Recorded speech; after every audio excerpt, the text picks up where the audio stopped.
up, peeps? Welcome back to Sway Vlogs. It's your boy Sway, and no, I am not dressed up today. It is the middle of the week, so you know what I mean. But anyways, we're back with another video comparing the lifestyle of the U.S.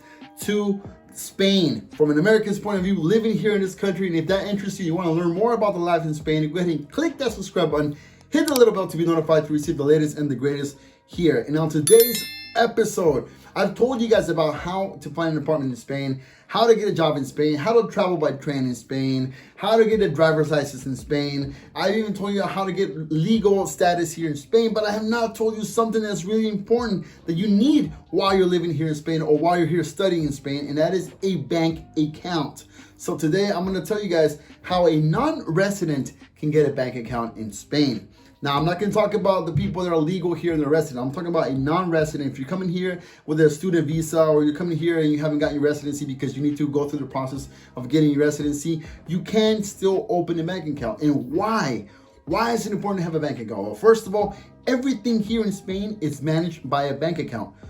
For example, if you go to a store, or if you go to a bakery or a coffee shop, you can pay with cash. But if you're trying to like get a cell phone, you know, if you're trying to get water, you know, electricity or whatever added to your place you're living, or even in the apartment you're going to, some places do not accept cash as a form of payment. They accept a bank account because that is where they easily can withdraw the money, or you can transfer money from one account to the other. For example, all of our bills go directly through the bank account.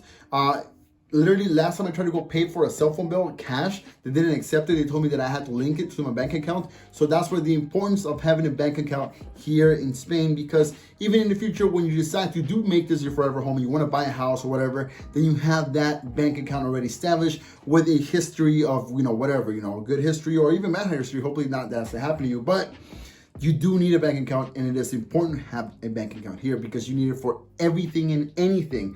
Also, I'm gonna tell you guys what kind of type of accounts you guys can open. I have everything like typed up here, so I'm gonna be watching my screen, watching you guys. But you guys can get a current/checking account, which is the most typical type of account. You know, when it comes to using debit card. There is no such thing as writing checks here. I have never seen a person in Spain write a check. Just to let you guys know. If in the U.S. that is still a thing, which I don't think it is, but if it's still a thing of writing checks, there's no such thing as writing a check here in Spain. Everything is debit card or cash, or like transfer wise, when it comes to like transferring money and stuff. You can get a savings account, obviously you're checking a savings account, or you can get a deposit account, which is kind of like a savings account, but these are aimed to customers who want to earn a higher rate of interest in their money. So think of it as a CD kind of back at home, you know what I mean?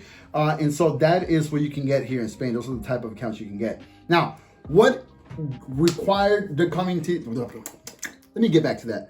What kind of documentation do you need? I'm gonna tell you guys right now, get a pen and a paper and write it down. You guys need, first of all, your proof of identity, such as a passport, of course. You need a foreigner's identification number, because if you're a foreigner here, they give you an ID, which is the NIA, so you can have it. It's kind of like a NIA, but it does say on the top that you're a foreigner. And then also you need a non-residence certificate, pretty much like basically stating you're not here, you're not a resident of this country, you're here because you're studying, or etc., etc. You also need a proof of address in Spain that is less than 3 months old from an empadronamiento. So basically, once you get an address here, like I told you guys last time in another video, once you guys living in a place, you have to go get an empadronamiento from the place you're living in, from the city hall, and then take that to the bank as a proof of you're living in that place. You also need a proof of employment. So if you're here because you are studying, then you can show that proof of employment, or you can show a proof of if you're here because you're going to school and stuff like that, you have some sort of proof, they're saying, hey, I'm a student, I'm not working, but I still have an income, because I get deposits from home, or I want to withdraw money from the ATM and I want to deposit it here, etc. Then you need to prove that too. Also, all documents that are not in Spanish or issued by a Spanish authority needs to be translated and stamped, apostillado or apostille, I think it's what's called in English, before you can actually turn it in. So make sure, like I told you guys last time, do that before you move to Spain, because it is a hassle once you're here to do all that. So now I'm gonna tell you guys real quick, parentheses here. If you guys have an account from the US and you are thinking about just keeping that account and managing everything from that account, it's not gonna work here. And also, if you're thinking about withdrawing money from that account here on the ATMs, believe me, it is going to cost you an arm and a leg. Not only are they going to charge you €7 to use the ATM, but the conversion rate is outrageous and you will lose money. Like, believe me, do not do that. I'll tell you guys in another video what app I use to when it comes to money, managing my money back in the US, if you still have a savings account, etc., and that will help you out. But today I'm just talking about a non-resident bank account. Now, what fees are involved in the banking here? You have your maintenance fees, just like you do back at home. I know when I banked in Wells Fargo, there was a $10 monthly like maintenance fee, and here in Spain it can range, but the highest it can be is up to 8 or 10 euros a month for a maintenance fee. Also, you get ATM fees, which is a €2 fee depending on the bank that you have. If you do, for example, our bank doesn't charge us a fee in some ATMs, but in some ATMs it does charge a fee. So depending on the bank you get. Also, transfers fees if you are transferring from one account from one bank to another bank. Some banks do like charge you a fee for that, but other banks don't, and that can range from 150 to 350 euros. So think about that, what bank you're transferring money from to and whatnot. Also, I'm gonna leave in the description a link to an article so you guys can read it out and also find out more information. But here are the banks that you can open an account when you're in Spain. So also write this down. You can open an account in Banco Santander, Banco Sabadell, Banking, Bankinter, BBVA, La Caixa, and Unicaja. Those are the ones that you can open an account when you're here in Spain. So I'm gonna put all this in the description. Don't worry about it. If I went too fast for you guys, I'm gonna put it in the description. I'm gonna put the article in the description also so you guys can read it out.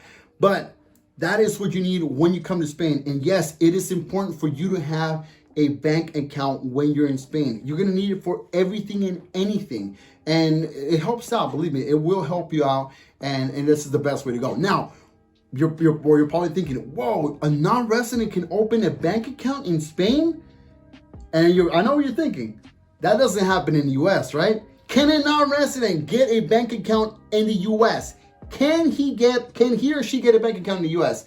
Let me know in the comments, because I'm gonna tell you my personal story. Now, as you may know, and I told you guys in the past videos, I was an assistant supervisor at different banks back at home. I worked for JP Morgan Chase, I worked for Wells Fargo, I worked for US Bank, and I know without a shadow of doubt, this is no lie, and if I'm lying, let me know in the comments where in the States it is allowed. But back in Oregon, where I lived, a non-resident, or I hate using this word, but an illegal immigrant could not open a bank account. Simple as that. They could not open a bank account unless they show some sort of proof of identification, social security number, and all that stuff. And you know that those people do not have a social security number, and they barely have an ID, or they barely have a driver's license.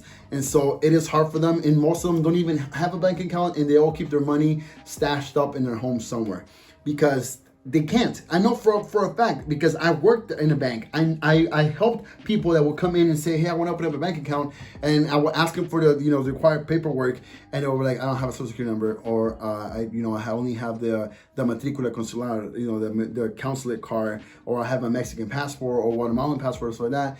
And then I would try to talk to my superior and tell them about what's going on, and they would tell me, according to the rules or the laws, whatever, you need to have a social security number, you need to have a state ID, and blah blah blah, etc., etc. And they couldn't open a bank account, and so they were pretty much, excuse my French, but they were pretty much SOL. They just straight up, and it sucked because so many people I've helped. And I had to tell them, I'm sorry, I can't open a bank account for you. And they were telling me, look, I'm trying to make it. I'm trying to open a bank account so I can pay my bills, so I can try to get some sort of something going here and help me out. And yes, most of them did want to do that because they wanted to better their future, or because they were calling the US their forever home, and they couldn't open a bank account. And now you come to Spain, and if you're a non-resident, you can open a bank account. And so that, I don't know, I don't know why the difference. People are trying to make it back in the States, and they're trying to have a bank account so they can support themselves, so they can better themselves, so they can better their families, so they can better their kids. There's a reason why they moved to the States. There's a reason why they left their country. It's not because, just for the heck of it. They left their country because they're trying to better their future for themselves and for their kids and for their future generation. And yet there's a stump always on the ground to stop them from making it better in their lives. I'm not even going to get to the subject because it gets touchy, and I start losing my head and just you know what? Let's get back to the subject, which was, if you guys want to open up a bank account here in Spain and you're coming here as a non-resident, yes, you can open a bank account here. I already told you what documents you need. I'm going to link them in the description. I'm going to link an article in the description so you can read it. And if you have any questions, any hesitations, any curiosities, you can always DM me on Instagram. You can always leave me a comment here as well. If you are living in Spain, if you had issues with opening an account in Spain, let me know in the comments too what kind of issues you had so I can know in the future as well. But thankfully, I didn't have those issues because I was married to a Spanish citizen, so I automatically got residence here, etc., etc. But not everybody has the blessing that I had to be married to a Spanish citizen. With that, anyways, you guys, with that being said, this was today's video. I hope you found it informative. I hope you found it enjoyable, and I hope this information helps you for your future if you're thinking about moving to Spain. Don't forget, if you're new to the channel and you did find this informative, and you did find this enjoyable and helpful, hit that subscribe button, hit the little bell to be notified to receive the latest and the greatest, and remember to follow me on Instagram, and I'm gonna keep saying it. We started a streaming channel with my boys, so check us out. The link is always on the description. So see you guys on Friday, the beginning of the weekend.